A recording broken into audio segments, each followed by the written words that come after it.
Iniciar la grabación. Hoy vamos a hablar en el módulo que estamos en el módulo de esófago gastroduodenal y vamos a hablar hoy un poco de hernia yatal, enfermedad por reflujo y esófago de Barrett, ¿sí? Vamos a iniciar hablando entonces de hernia yatal. La hernia yatal es una condición anatómica adquirida que se define como la protrusión o prolapso del estómago, la parte proximal, o también puede ser todo el estómago, o incluso puede ser otro órgano que no sea el estómago en la parte que pasa a través del hiato esofágico hacia la parte torácica. O sea, deja de estar en la parte abdominal y pasa a estar en la parte torácica. A eso llamamos hernia yatal, ¿sí? Como se ve en la siguiente imagen, pueden ver las estructuras que componen la hernia yatal. Sería el diafragma. Acá se ve el hiato esofágico, ¿sí? Y en esta figura se ve la hernia, ¿sí? Que correspondería a la parte proximal del estómago, que pasó de estar en la cavidad abdominal, pasó a estar en la parte torácica, ¿sí? Entonces eso se constituye una hernia yatal. Y la hernia yatal podemos clasificarla en varios tipos, ¿verdad? La clasificación normalmente se le clasifican en tipo 1, tipo 2 y tipo 3. Hay algunas literaturas van a encontrar que hasta ahí nomás le clasifican. Hay otras literaturas que agregan la tipo 4. Yo le puse todas porque en realidad así es como definimos, ¿sí? La tipo 1 es la hernia por deslizamiento, donde pasa la parte, acá se ve en la imagen, la parte proximal o sea, sería el cardias, pasa a estar en la parte torácica, ¿sí? Sin embargo, en la hernia tipo 2 se llama hernia paraesofágica o por rodamiento. ¿Cuál es la diferencia? Que en la paraesofágica se ve también que el estómago pasa a la pared, a la parte torácica, ¿sí? Perdón, sí, parte del estómago, ¿sí? Pero el cardias permanece en su lugar. Esa es la diferencia entre el 1 y el 2.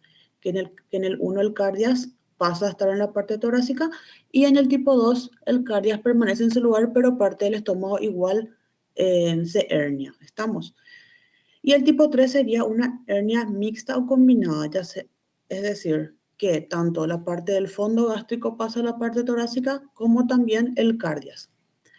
Y el tipo 4 involucra otros órganos. Generalmente ese otro órgano suele ser el colon, es lo más frecuente. Pero puede ser también intestino delgado, puede ser incluso hígado, depende del tamaño de la hernia.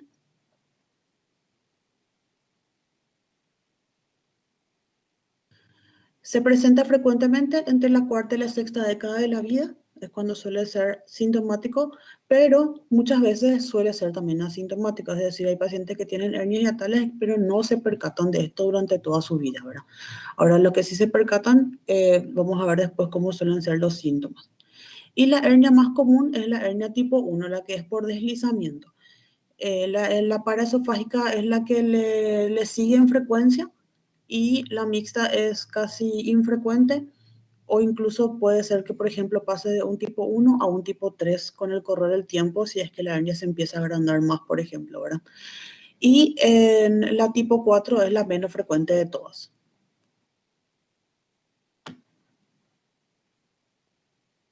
Las manifestaciones clínicas suelen ser las manifestaciones de un síndrome esofágico, es decir, se presenta con disfagia o dinofagia. El paciente dice que tiene saciedad precoz, come poco y ya siente que el estómago se siente lleno. Muchas veces también se puede presentar con dolor torácico o dolor en epigastrio intermitente, es decir, suele molestar, pasa, no le hace caso, después vuelve a doler y suele ser esto de forma continua. Muchas veces también la hernia hiatal se acompaña de complicaciones como ser las úlceras. Entonces, en esos casos puede presentarse también con una hemorragia digestiva alta. El paciente viene solamente por hemorragia digestiva y ahí se le hace una endoscopía y se percatan de que hay una hernia hiatal que está asociada con una úlcera, por ejemplo. Eso ya sería una complicación, ¿sí? Entonces, se presenta con los síntomas esofágicos clásicos o ya se presenta cuando está complicado, ¿sí?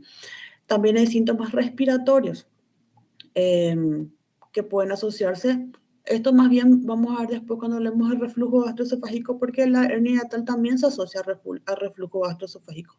Entonces los síntomas respiratorios son comunes por el reflujo que presentan. Los pacientes pueden tener neumonías recurrentes, pueden tener dolor a nivel de la laringe, también puede haber asma crónico y el paciente se va tratando de estos síntomas respiratorios, pero no trata la causa principal que había sido, podría ser la hernia o la enfermedad por reflujo gastroesofágico. Y la pirosis y la regurgitación también son comunes, ¿sí? Muchas veces también estos pacientes pueden presentar manifestaciones clínicas no solamente crónicas, sino también de forma aguda. Como es una hernia, esto también puede presentar complicaciones como una obstrucción, por ejemplo, y el paciente viene por dolor agudo y se le hacen los estudios correspondientes y se ve que la hernia está complicada, ¿verdad?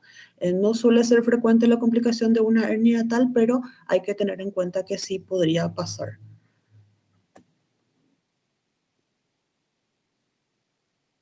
En cuanto al diagnóstico que le pedimos al paciente, cuando presentan esta sintomatología y se construye primero el síndrome esofágico y ahí es cuando nosotros empezamos a pensar qué vamos a empezar a pedir, ¿verdad?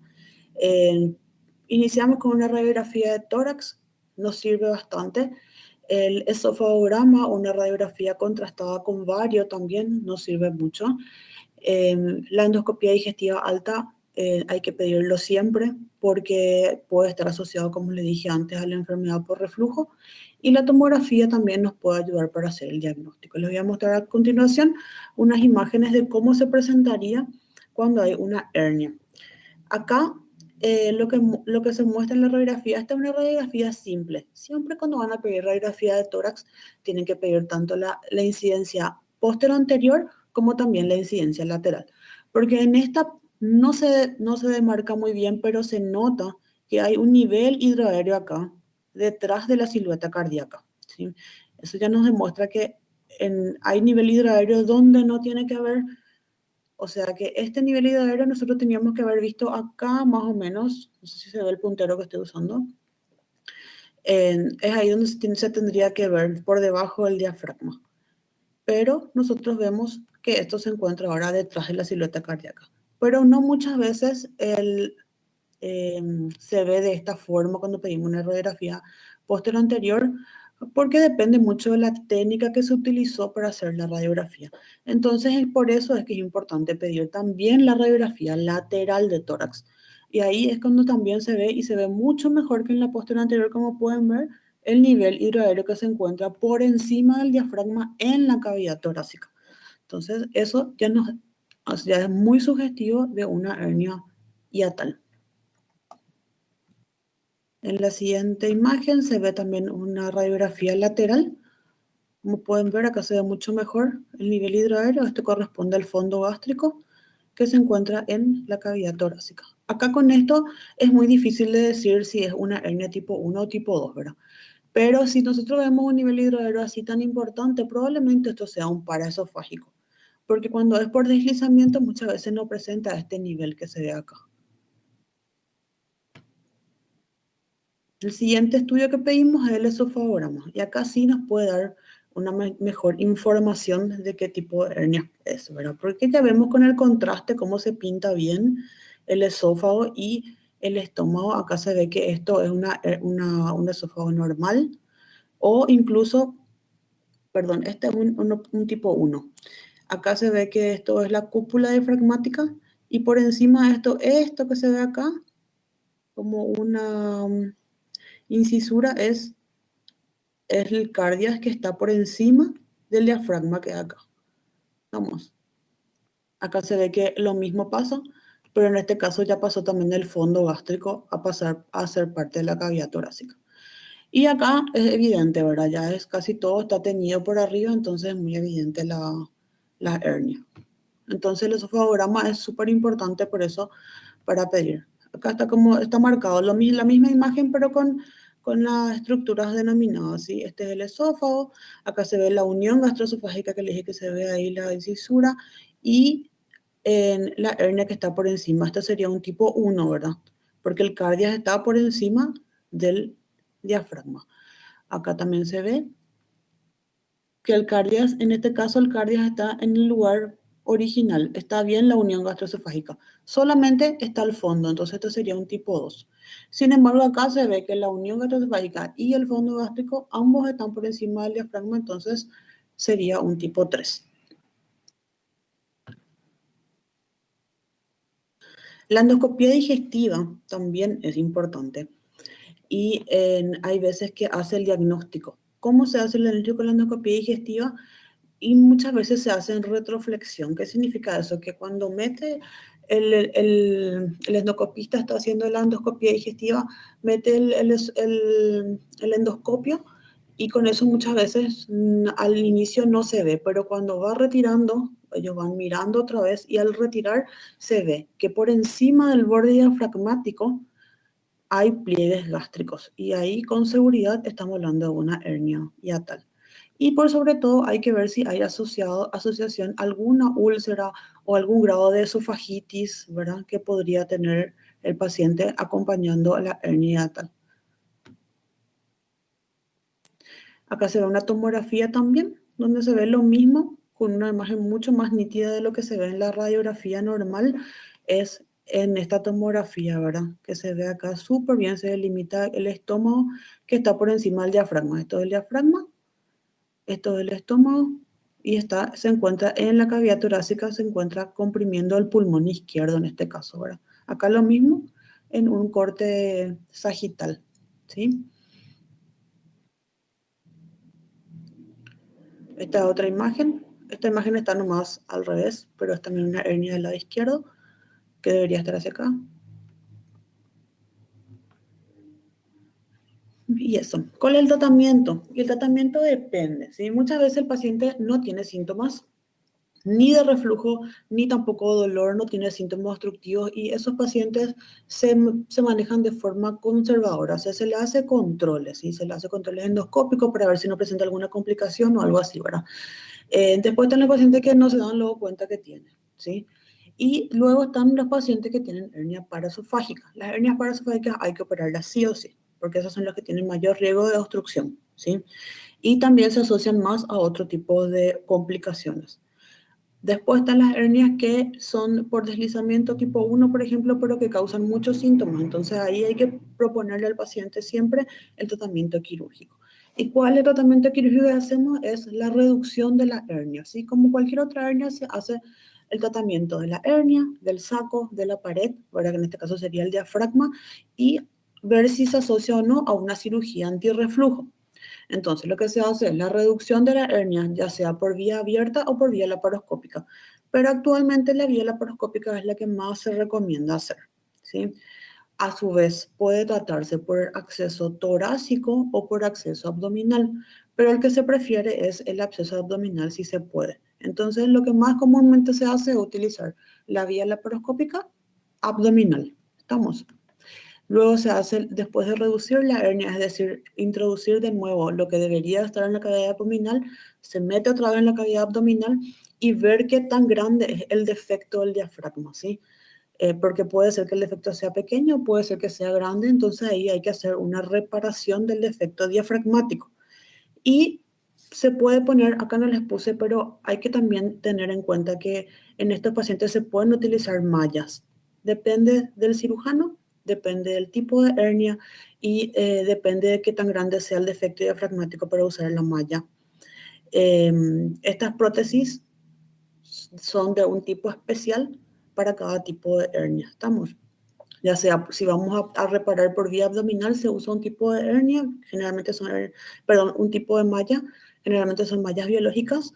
Y si vamos a hacer la reparación por vía torácica, por ejemplo, se pueden utilizar las mallas que son de polipropileno también, ¿verdad? Y por último, les dejé esto así como última opción, es el procedimiento antirreflujo.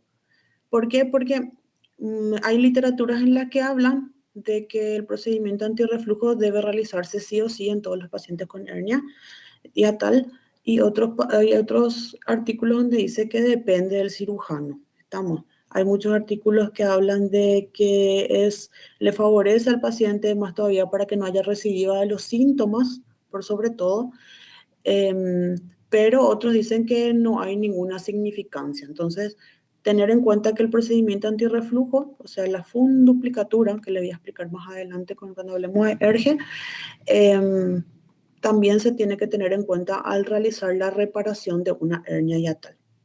¿Hasta ahí estamos bien? ¿Tienen alguna pregunta? ¿Me están entendiendo? ¿Me escuchan todos? Perfecto.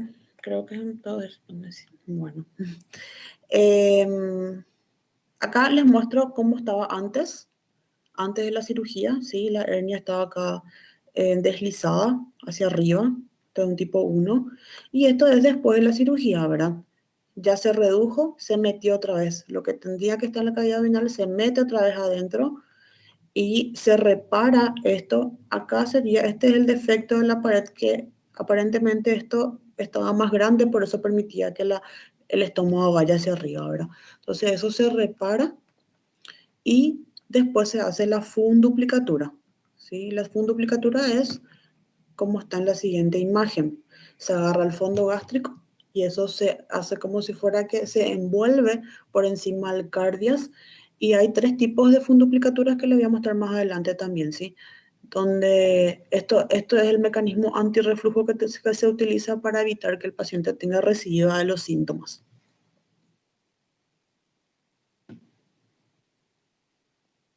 Bueno, ahora vamos a hablar un poco de enfermedad por reflujo gastroesofágico. La enfermedad por reflujo gastroesofágico se da por la presencia de síntomas clínicos o hallazgos anatomopatológicos establecidos como consecuencia de un reflujo del contenido gástrico al estómago. Esto es, puede ser un paciente que tenga hernia tal, sí puede ser, como puede ser también que el paciente no tenga ningún defecto y no tenga hernia tal, solamente que tenga reflujo gastroesofágico, ¿verdad? Y muchas veces esto se ve porque hay una incompetencia del esfínter esofágico inferior. ¿Estamos? Las complicaciones que pueden presentar, el 40% de los pacientes con enfermedad por reflujo pueden tener esofagitis por reflujo y esto afecta en la gran mayoría afecta mucho la calidad de vida. Las hemorragias son también como complicaciones de una enfermedad por reflujo, también pueden presentarse estenosis y por último la complicación más temida es el esófago de Barrett. Las manifestaciones clínicas son similares a lo que hablamos hace rato porque son también parte de un síndrome esofágico. Se presentan con dolor en epigastrio o dolor retroesternal. Hay pirosis, hay vómitos o regurgitaciones. Puede haber hemorragia digestiva si es que hay asociación a erosiones, por ejemplo. Dificultad para tragar o dolor al tragar. Síntomas respiratorios como inflamación de la laringe o, como les dije hace rato, también puede haber crisis de asma o neumonía recurrente. Todo esto causa el reflujo gastroesofágico. Y las erosiones dentales también suelen encontrarse en estos pacientes. El diagnóstico se hace principalmente con la historia clínica. ¿Sí? Una buena anamnesis ayuda a, a decirnos, ¿verdad?, si es que hacia dónde va la patología del paciente, si va hacia una patología benigna o si va hacia una patología maligna, ¿verdad?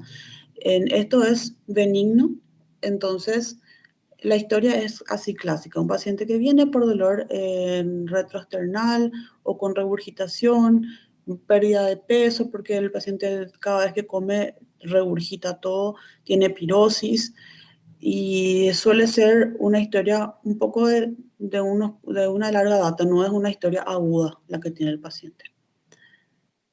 Entonces, a estos pacientes les sometemos primero que nada a una endoscopía. En la endoscopía se va a ver el grado de esofagitis que hay, si hay que hay asociación a esofagitis ya, y se hace la biopsia.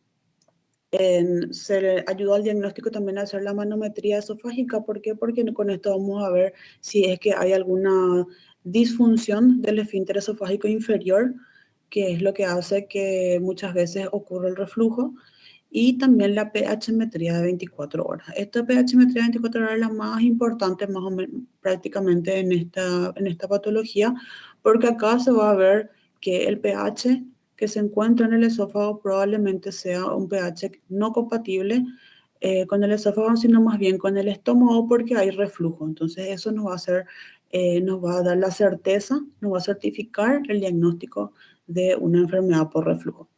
Y por último también podemos hacer la radiografía varitada o una radiografía simple de esófago, estómago y duodeno, que más bien es para ver si es que hay asociación con otras patologías. Acá vemos una endoscopía digestiva alta, donde se ve un esófago que tiene un grado de esofagitis muy importante, ¿sí? Probablemente esto sea una esofagitis grado 4, o 3 o 4. Y acá se ve también otra endoscopía donde esto sí ya tiene una afectación más importante, probablemente esto ya corresponde a un esófago de Barrett.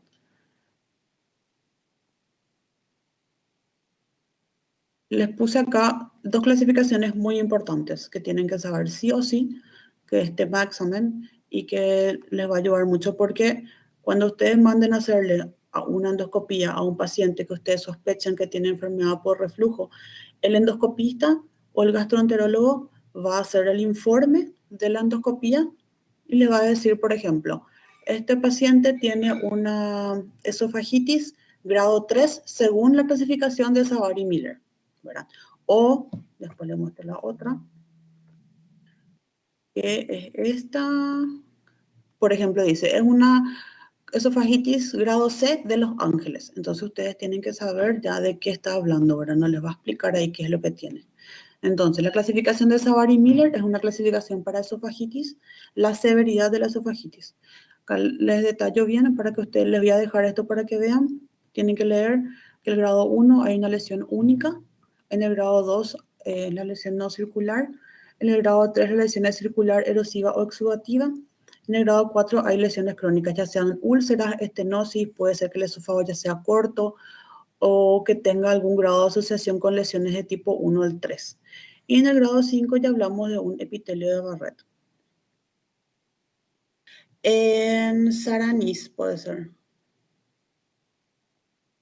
Sí, yo realmente casi todo lo que le estoy diciendo ahora es del libro de Schwartz. ¿Sí? Eso es el que recomiendo para leer este capítulo. Perfecto. Y también esta clase, sí, yo creo que esta clasificación, sí, puede ser también del Mariano Jiménez, perfecto. Solo que en el Schwartz creo que habla, explaya mucho mejor todo lo que sea enfermedad por reflujo y habla mucho de la fisiopatología, sobre todo para que puedan entender bien. Tienen que leer con tiempo, no a última hora, porque si no les va a costar mucho entender, ¿sí? Y esta clasificaciones, no creo que no están creo que no están en las dos clasificaciones en el libro, pero les dejo ya la clase para que puedan mirar de acá.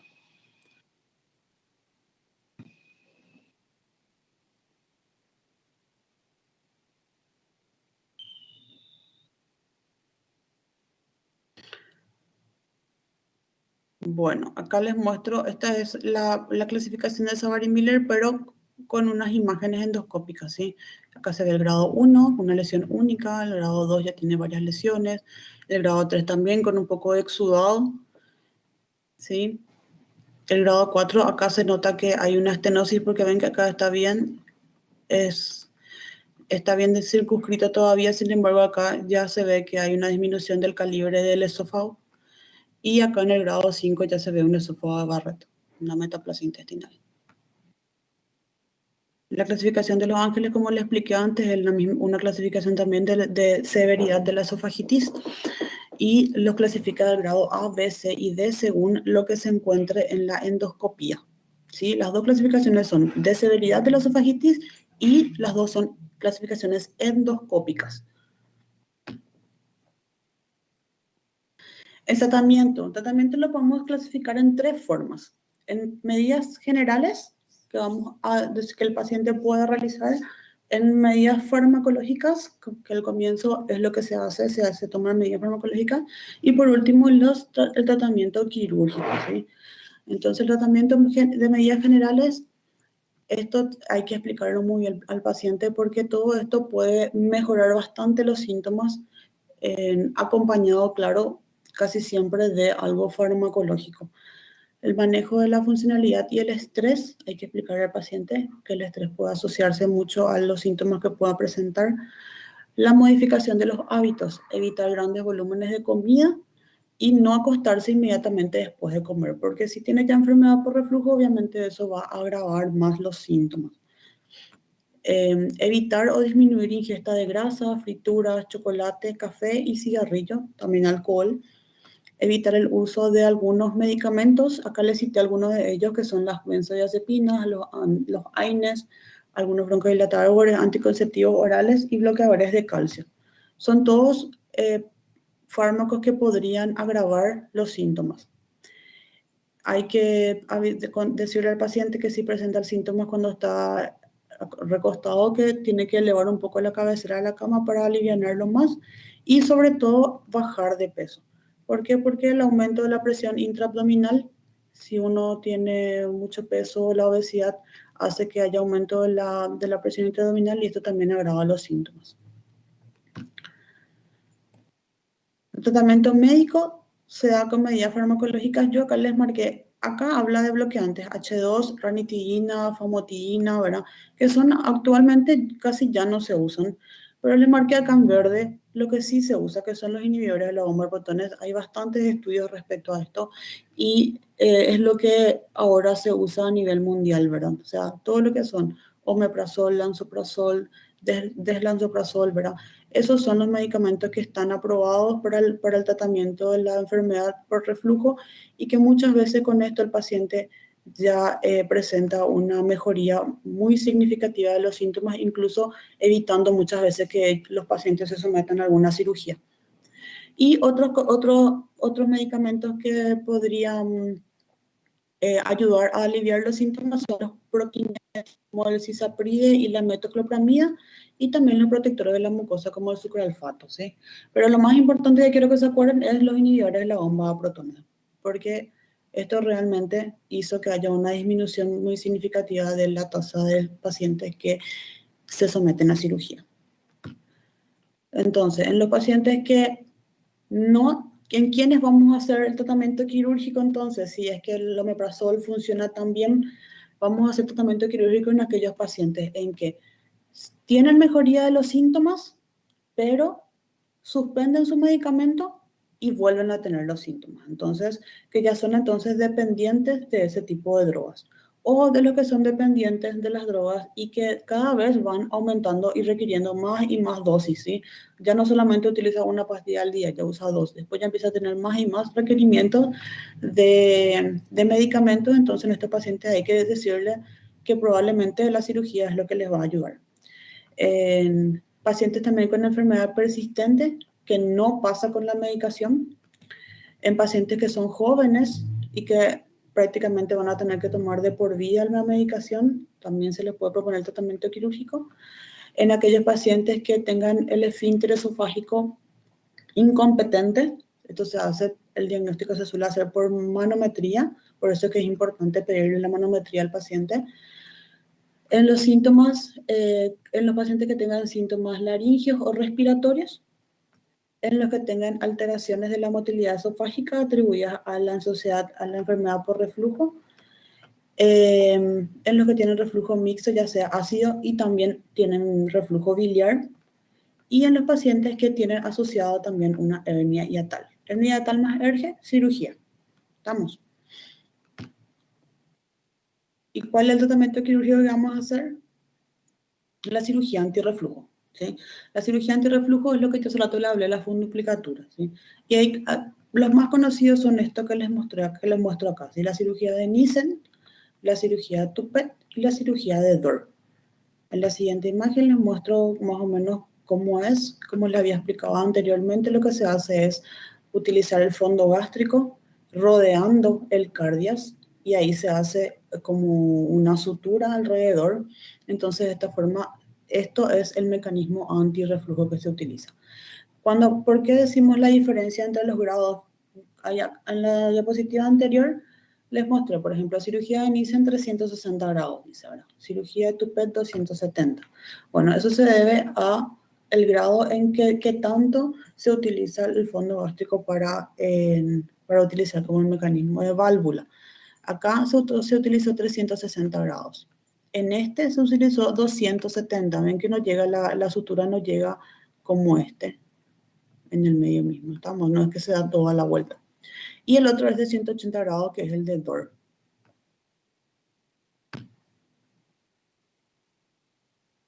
Bueno, y por último vamos a hablar del esófago de Barrett, ¿verdad? Que el esófago de Barrett es una de las complicaciones eh, más temidas de la enfermedad por reflujo gastroesofágico.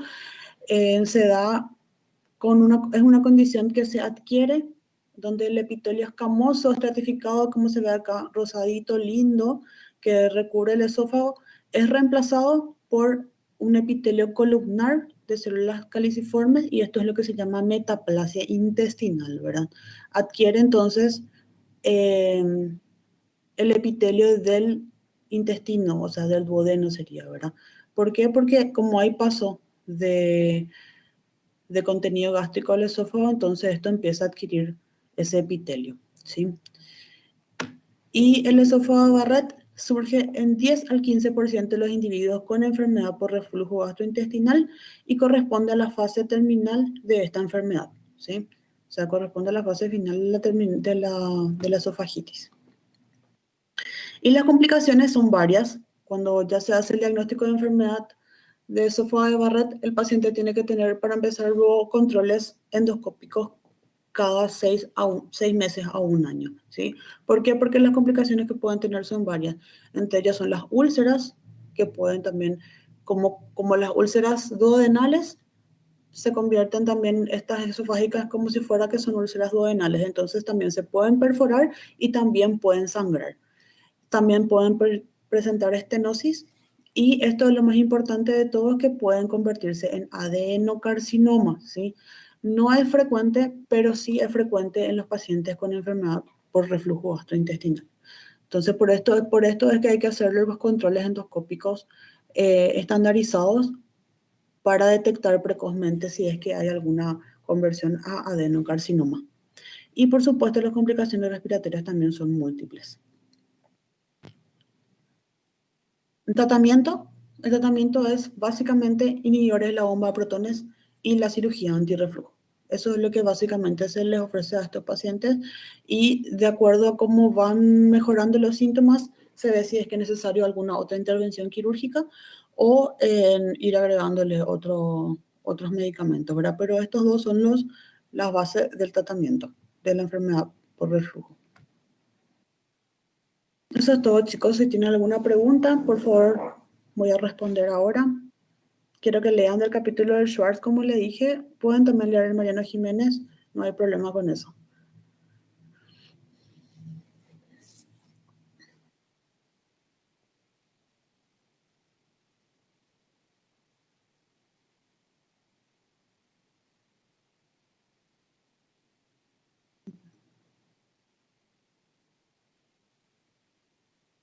Bueno, chicos, gracias a ustedes por el tiempo. Discúlpenle que les hice tener un poco antes de la hora, solo porque no iba a poder más tarde. Esto va a quedar grabado, voy a alzar la plataforma para que los que no pudieron asistir puedan ver. Estamos. Y por favor, no se olviden de marcar su asistencia.